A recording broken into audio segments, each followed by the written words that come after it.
2-wide parade lap now, paced by the official NEMA Pontiac and the Mike's Truck Stop wrecker.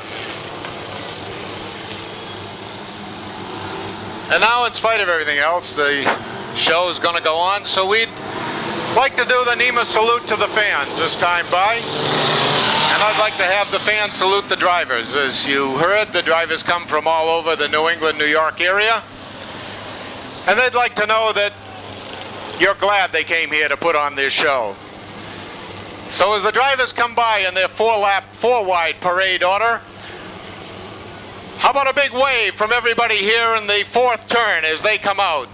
Everybody in the 4th turn wave, and let's carry that wave right down the grandstand, all the way down, so the drivers can see that you appreciate the show that they're trying to put on for you. One more lap around now as they get back into their 2-wide formation.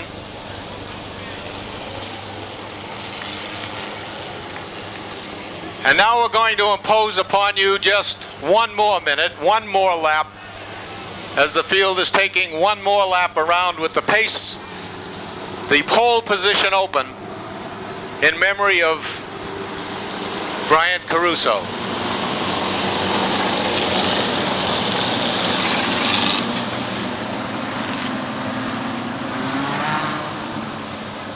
Murray Dumas with the yellow flag in hand, asking for one more ceremonial lap in honor of Brian Caruso. And as they come by this time, rather than the usual moment of silence, I knew Brian Caruso and he loved to win races, and he won one and heard everybody cheer. How about one last cheer for Brian Caruso? That he can't be here to hear. Let us hope that he can hear it and is looking down on us tonight.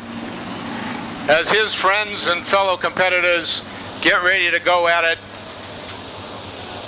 for the 696th time in the history of this club. All that's forgotten now as everybody's eyes are on Murray Dumas's right hand. They come out of turn 4.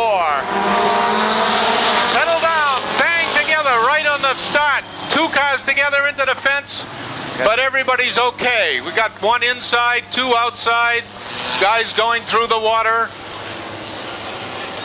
Little scrambly. That started when the 5 and the 24 got together.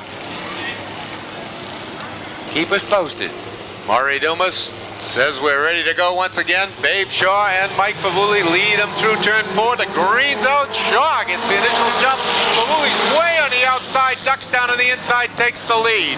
That Fontana Power just outdid the Volkswagen down the front stretch. Shaw is hanging on to that second spot, but he's now got Drew Finoro in the Pontiac right behind him. And by the way, keep your eye on the 94 and the 4, who had to start at the back of the pack, but are 2 of our fastest cars. Keep one eye peeled that way if you can. Battle up here for second place as Babe Shaw, wow, Drew Finoro slid out, got tagged by Mike Seymour, kept it under control, kept going. Finoro plows badly in turn 2 but recovers as Mike Seymour couldn't take advantage of it. Babe Shaw, meanwhile, is pulling away from that battle a little bit and trying to catch Mike Favulli. Last week's winner, Greg Storr, has moved up into a comfortable 5th spot and is trying to close on Mike Seymour. Meanwhile, as I predicted, look at the crowd coming through here.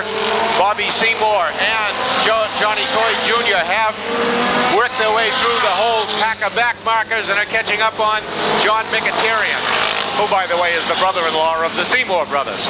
Here we come now. On the outside comes Mike Seymour trying to get around. Drew Finoro can't do it as the whole field is closing up on Mike Favulli.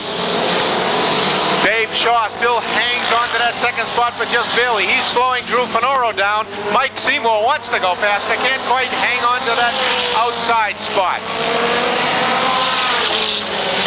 Johnny Coy now has made it past both Seymour and Mkhitaryan to take over that 6th spot, and things are getting warm here. Babe Shaw hanging on. Seymour that time hung on, came around the outside of Drew Finoro to take over 3rd. Works on Shaw now. Mike Favulli is beginning to come into the back marker. Some of these rookies are quite a bit slower than the faster cars, and there's going to be heavy traffic for the next few laps.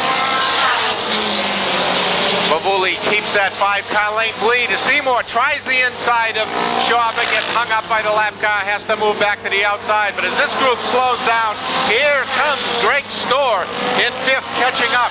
And here comes Johnny Coy and Bobby Seymour having their own battle back here. Seymour out on the outside of turn 2 is going around the outside. Side by side, those two go into turn 3. Meanwhile, the battle for the lead, actually for second spot, is down here in the first and second turn down the backstretch. Mike Favulli still out in front. Babe Shaw doing a masterful job holding those two more experienced veterans behind him. Mike Seymour trying to move to the outside again. Can't quite hang on. Going to try the inside of Shaw. Once again, he sees a lap car ahead of him. Shaw shuts the door on him, leaves him nowhere to go. Mike Favulli makes it around another lap car, putting a little distance between himself and Babe Shaw. Shaw leads Seymour and Drew Finoro. The 4 cars hit the front stretch as Rick Hart has trouble and slides into the mud in the infield. Front 4 cars now have a little opening before the next lap car. Let's see what they can do. Favulli hanging it out of yellow's out. The yellow flag is out. Favulli, what's going to happen to Babe Shaw? Green is out, and we come down in a close start. Babe hangs on to that second spot. He moved up right behind Favulli.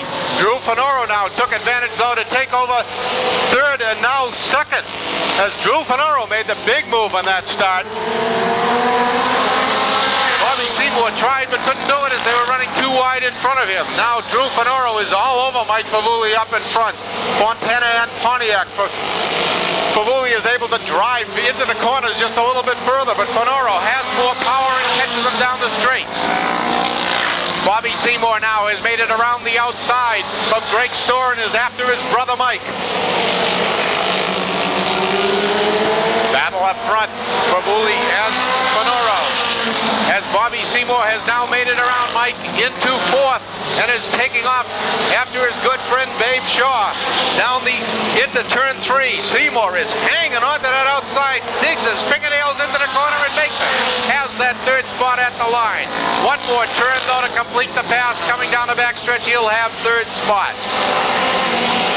Putting Shaw back to 4th. Seymour is hooked up on that outside. Now does he have time with just 6 laps to go to close on the front pair, which is flying back into lap traffic once again. Favulli in front. Finoro in the rear. First and second. Finoro is a master of the lap traffic, a many-year veteran of the 3-quarter midget races, used to that tight traffic. Down the front stretch, Finoro gets his nose under Favulli, but can't quite do it. Favulli dives into the corner hard once again. Seymour is diving into that corner so hard he's picking up that left front, but hanging on. 4 laps to go, and Seymour is closing. Favulli, Finoro, and now Seymour is getting into the act. Another lap car coming up. If Favulli so much as backs off a hair, he's going to have Seymour right on his tail, along with Finoro. A lap car now. Who's going to go where? Seymour tries the inside, but the lap car's in the way. Is there room? No. He tried to stick his car between the lap car and Finoro couldn't make it. But he slowed him down enough that Seymour charged around the outside and took over second. Bobby Seymour has second spot from the back of the pack. Down the backstretch, Seymour moves to the outside of the Favulli, but with the lap car there, he has no place to go. Seymour's going to go 3 wide through turn 3, coming out of 4. Can't quite make it on the white flag lap. Favulli hangs in there one more time. Favulli down the backstretch, just a little bit of room. Pulls away to a 3-car length advantage as Seymour goes into turn 3 hard, comes out on turn 4 and can't make it at the checker. Favulli takes the win.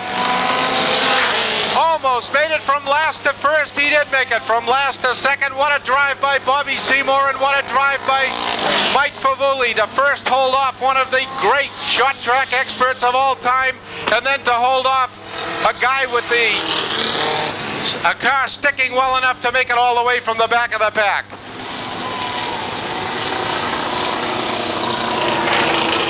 Mike Favulli from Falmouth, Massachusetts, driving the Paddy Favulli Cape Cod Aggregates Fontana, has the win here at Waterford. followed by Bobby Seymour driving his own Urati Automotive Volkswagen.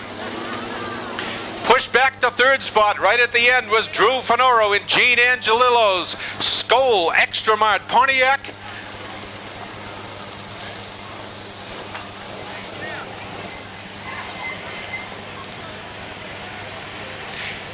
Well, thank you, Dick Monahan. We're waiting for the driver of Conor Brady, the Cape Cod aggregate entry, Mike Favulli. By the way, he's the president of the NEMA Association. How about it, folks? He picks up the feature win in tonight's 25-lap grind. It looks as though he was going to give it up at the end, but he's trying to get the hair in place. He's got the hats in place. Of course, the Coca-Cola sponsored event is now history. The SM LaRusso & Sons Midget Racing here at the Waterford Speedbowl, their only appearance of the 1992 season. Murray Dumas down to congratulate the winning driver. Again, come on over here. You know, it's kind of tough when you come to a racetrack only one time a year. How did you manage to get that car running so fast here tonight? I had somebody help me tonight. Very good. Anybody in particular? I think Brian was helping. We lost a good friend and a good competitor Thursday night. This is his girlfriend here, and this race is for Brian Caruso. Ladies and gentlemen, Mike Favulli in Victory Lane dedicates this race to Brian Caruso.